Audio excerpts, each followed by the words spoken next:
రక్షించే సకల జ్ఞానమూర్తి. ఎవరింట తాను కొలువుండునో కలుగును వారికి కీర్తి. సకల సంపదల మూలము సుమనోహరి లక్ష్మి. శ్రీ చక్రవాసిని మాత శ్రీ విష్ణు ధర్మ పత్ని. తనని నమ్మిన భక్తులకు దరిద్రమును బాపు. కొలిచెడి వనితల కొంగులలో బంగారము నింపు.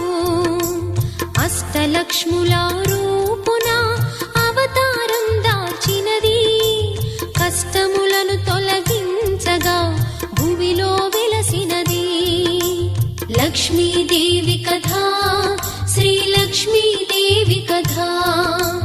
లక్ష్మీదేవి కథ శ్రీ లక్ష్మీ